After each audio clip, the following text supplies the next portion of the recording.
Hello and good evening. I'm Melisa Idris. Welcome to Consider This. This is the show where we want you to consider and then reconsider what you know of the news of the day.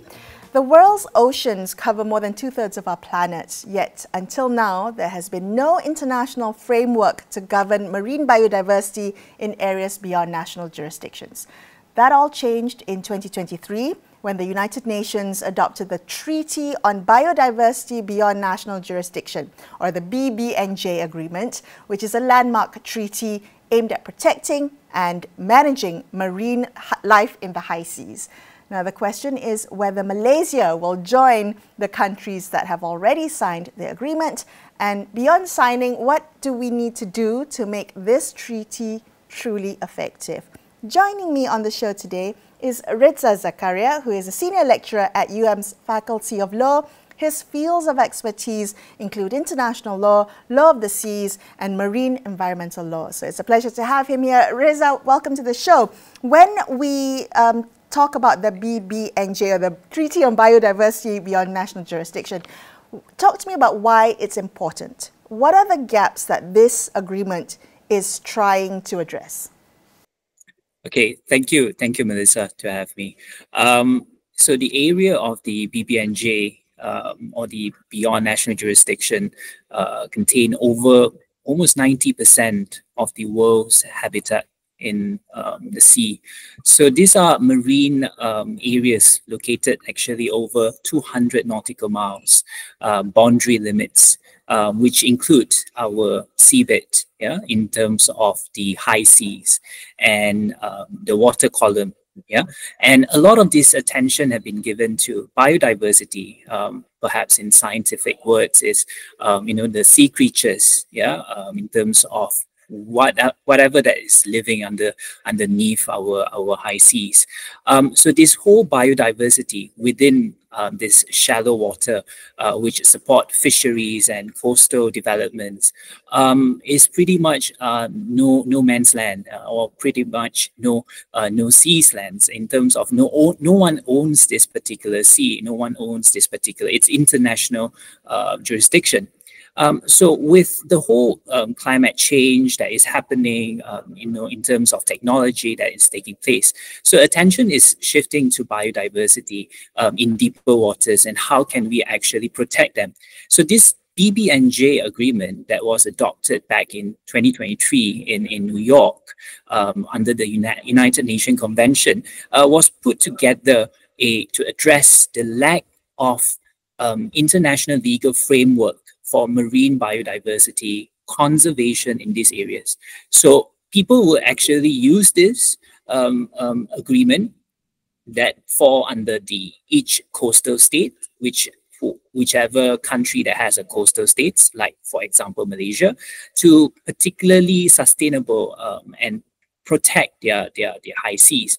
And this treaty would address how countries can cooperate together and collaborate to address a few key factors. That, for one example that I can provide, is to actually have a sharing benefits of the marine genetic resources. So Malaysia are quite upfront in terms of the biomarine sciences and genetic sources in terms of marine. So I would say that we need to provide our expertise to other nations. So in that sense, BBNJ is not just an agreement per se, it is actually a cooperation in terms of providing, sharing knowledge, sharing scientific knowledge to conserve and protect the environment at large, Lisa. Well, so you mentioned some of the benefits that, of being party to this agreement, but what are the risks, Redza, if Malaysia does sign on and ratify the BBNJ agreement? I'm just thinking because you mentioned that it also includes the seabed, and Malaysia being a maritime nation, would it jeopardize or have any risk for our governance or sovereignty or even kind of economic rights? So in terms of, so when we understand what is actually the context of BBNJ, now we need to look at the pros and cons in terms of either it actually provides more, in terms of protection to globally, or in terms of what it does to our nation. So to Malaysia, as much as we all know, Malaysia has coastal states in almost every part of the states except for Federal Territory of Kuala Lumpur. In that sense, that we need to ensure that our each states provide enough protection to their high seas. For example, in Pahang, for example, in terms of how beyond the 200 nautical miles, how can they actually protect and conserve the high seas in that area? And using this BBNJ agreement, that can actually provide a better legal framework in the sense that in the context of maritime, for example, if a shipping pass by through the area, then in that sense that Malaysia territory under the BBNJ would be protected in terms of, because we are a signatory to the BBNJ agreement. In that sense, we are not at loss, and no, we are also at sort of a benefit, because we need to also see what our local laws can provide. Yeah. So this is very important when you sign the BBNJ. So later on, you need to also rectify it by providing local laws so that we can implement or apply this BBNJ agreement in our local laws and our local communities. Yeah. Okay. So making sure that everything is in line and is in compliance, aligned to international law. Can I ask you, when it comes to these types of international treaties, should a signatory violate these international treaties, what then happens? Are there legal mechanisms to ensure compliance? Very good question, Melisa. Now, like any other international treaties or international laws, Malaysia, if Malaysia is a signatory to these treaties, then Malaysia needs to ensure that there is local laws that is enacted to ensure what we use the word compatibility to our local laws, and as well as to the international treaty. But since the agreement touches on the high seas beyond our Malaysian jurisdiction, then Malaysian Parliament needs to ensure that how it can govern the extra mile in governing the high seas. There's the legal mechanism here that must be introduced in the future, because we have not signed it yet as of now, must ensure that the true spirit of the BBNJ is intact, provide all sort of protection using all the legal mechanism over the high seas. For example, I'm just going to use one example. Article 28 of the BBNJ agreement touches on the obligation to conduct environmental impact assessment. This is not something new. EIA has been done for ages in Malaysia under the Environmental Quality Act. So EIA, especially on the marine environment plan activities under Malaysian jurisdiction, is now obliged to be followed in terms of the high seas. If anyone, for example, if a company wanted to actually look at what are the new natural resources in the high seas from the Malaysian jurisdiction, now they have to comply with the EIA under the BBNJ agreement. Now, because we do not know what is in the high seas, because like what I mentioned, 90% of our natural resources are in the high seas, deep seas. So there's so many potential resources, maybe oil and gas, fisheries. So in that sense, a sort of legal mechanism is required to ensure that this is not, going to be breached in terms of, because it's an international treaties and international law. Right. In that sense. Yeah. Redza, so as I understand it, you said to me before the interview that there is a deadline, there's a ticking clock on this. 20th of September is when Malaysia will have to decide whether we want to be a signatory. When we think about whether we should sign or not, how much should we consider whether our neighbours will sign, whether our ASEAN neighbours with varying maritime policies, would we have to take into consideration if we would be taking an outsized burden, should we sign it while others don't? Yeah, that's how we usually Asian look at it in terms of how other our neighbors would not do that and how it will affect our that is pretty much a policy decision making process. But for your information, in the ASEAN region, so as of now, which is Indonesia, Singapore, the Philippines, and Vietnam has signed it. Has signed the agreement, and with Singapore being one of the countries that actually rectify the agreement and being the upfront in terms of international law, Singapore. So now one common denominator that all these states, all this country has is in terms of their coastal states. And what we share with all these four countries are we are also heavily rely on coastal states. So they will have an interest that we need to also protect as much as in the high seas. Now, other states like, for example, Myanmar, Thailand, and even Laos, they may have less pressure. I would not say it's not required. I would say it's needed, but it's less pressure to sign the agreement given the situation in Myanmar and also the geographical situation of Laos. Pretty much they are in the middle of the few countries. Then the need for these states to sign may be less pressing. Okay. But yeah, we need to ensure that the cooperation to provide. Just to jump in the minute or so that we have left. So what is the final takeaway? Do you think that Malaysia should sign the BBNJ? And can we do it? Do we have the capacity and the political will to implement it? Well, in a heartbeat, we need to sign it. We need to sign it. And this is actually a reflection of our commitment to climate change, to marine genetic resources, to protect our environment. And mind you that scientists, Melisa, mentioned that 30% are what the numbers that they're looking at to conserve the environment by 2030.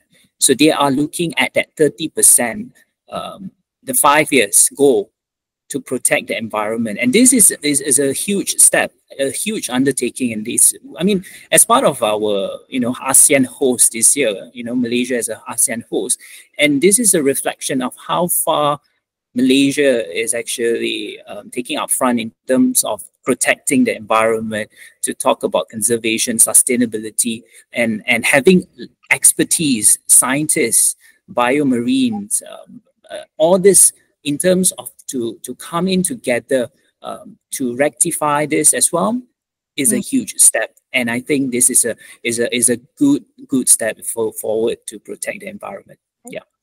Redza, thank you so much for being on the show with me today. Redza Zakaria from UM's Faculty of Law there. We're going to take a quick break here and Consider This. We'll be back with more. Stay tuned.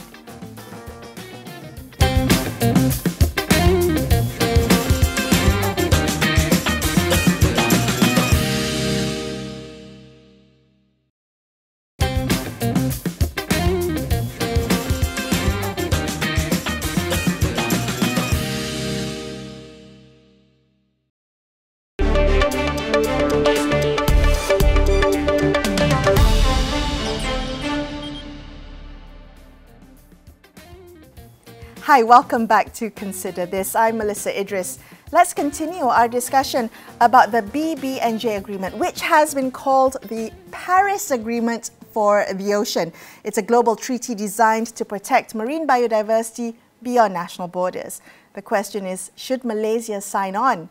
Joining us on the show to discuss this further is Dr. Su Wai Mon, who is a research fellow in the Oceans Law and Policy Program at the Center for International Law at NUS. Dr. Su, thank you for being on the show with me today.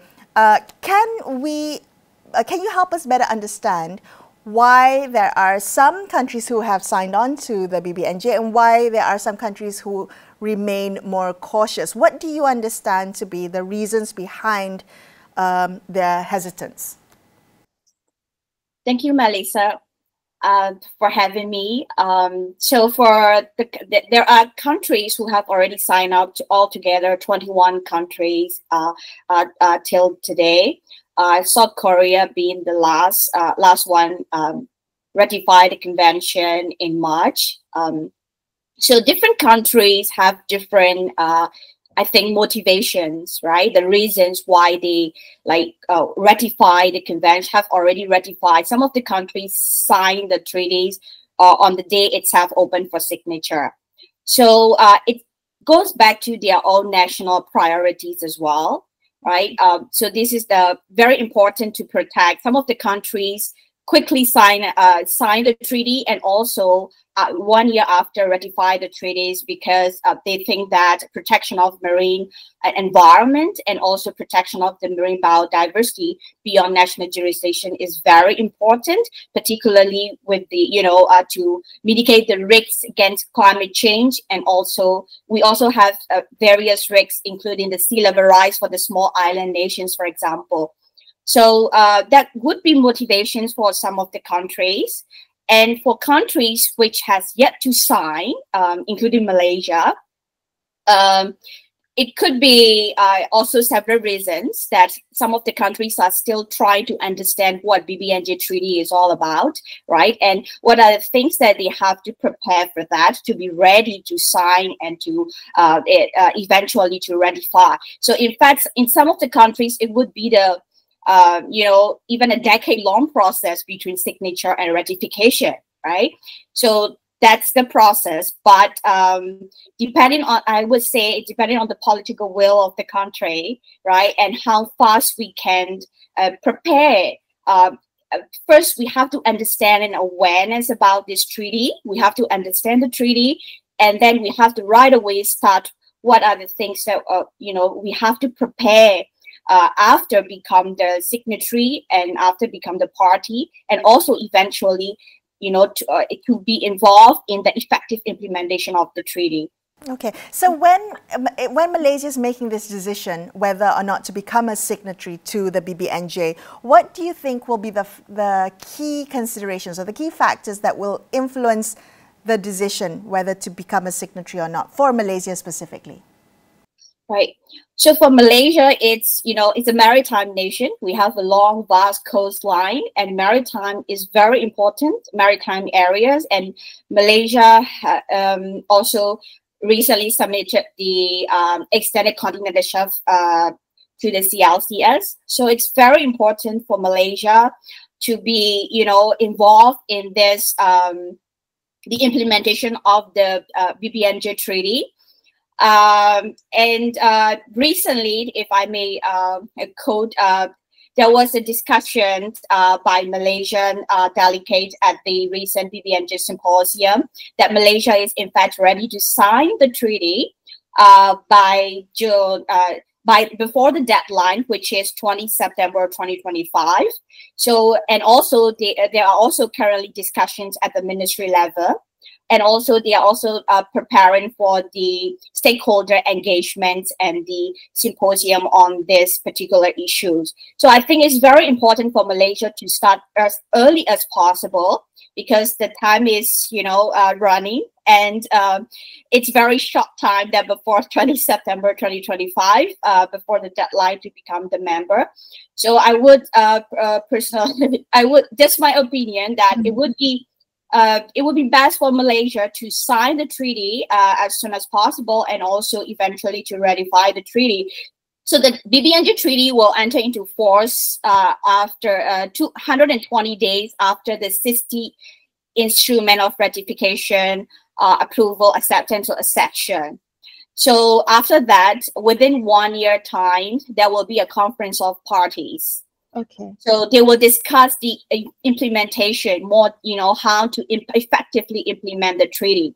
Right. So if Malaysia can be one of the first 60 signatory or first 60 countries which ratify the treaty, then Malaysia will have the opportunity, to be involved and to participate in this first conference of party. I see. So are you saying that if we miss the 20th September deadline, we won't be able to participate in the first kind of discussion about how to implement this treaty at a global level.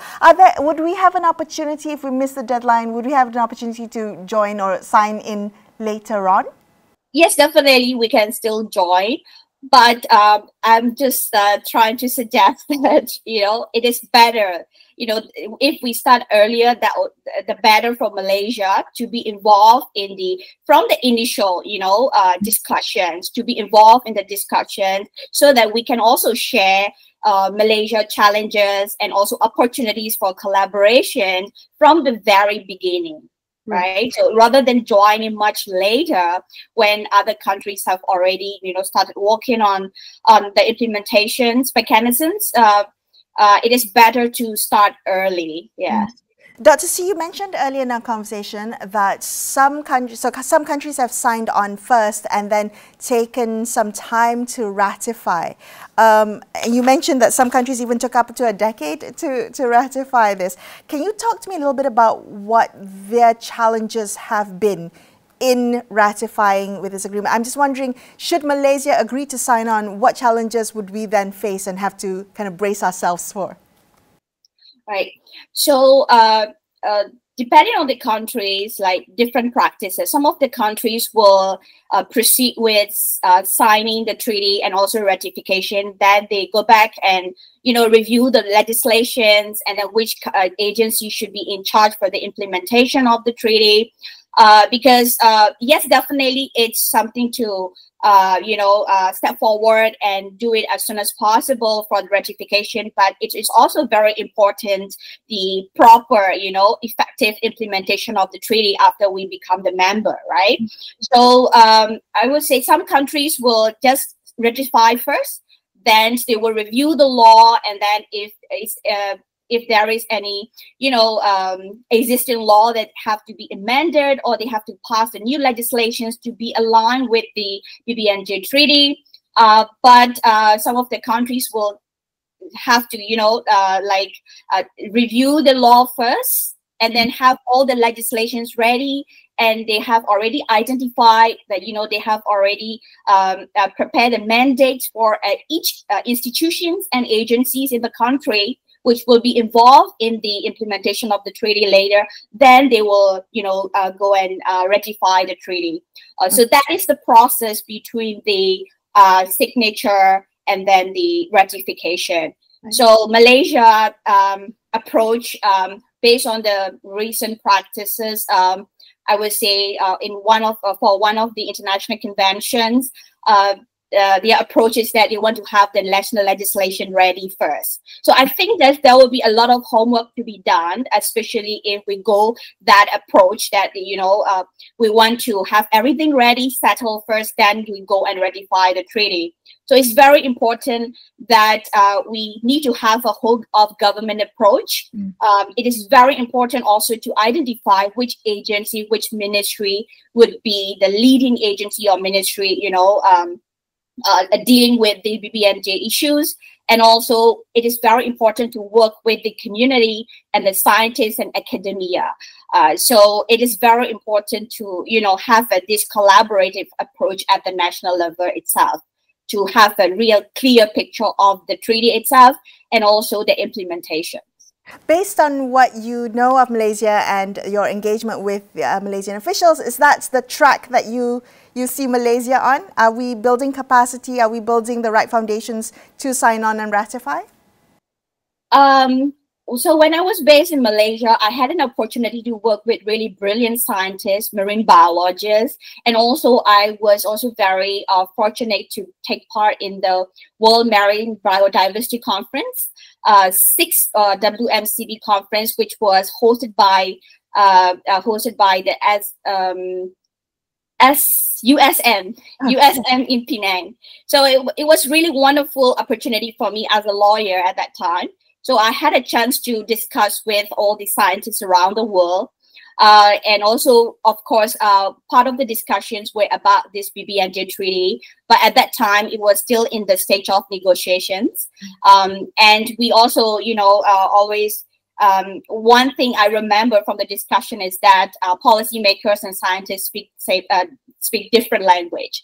So I think it might be the reality, but I think we can change this reality and, to better understand each other, exchange knowledge and because for protection of this marine biodiversity, we really need to work closely with scientists. So I think Malaysia has the capacity. We have very good marine scientists, and I have also I work very closely with Institute of Ocean and Earth Sciences, which is an institution at the University of Malaya. And also we also have the really great scientists at USM and then UMT as well, University of Malaysia Terengganu. Right. So I think, and also we have NEMA, and also some of the stakeholders would be Department for Environment, and Fisheries. Okay. So I think, yeah. So we have the brains in place. We just need to get the policymakers to say yes and sign on. Dr. Su, thank you so much for speaking with me today and sharing some insights into this very important topic. I appreciate your time.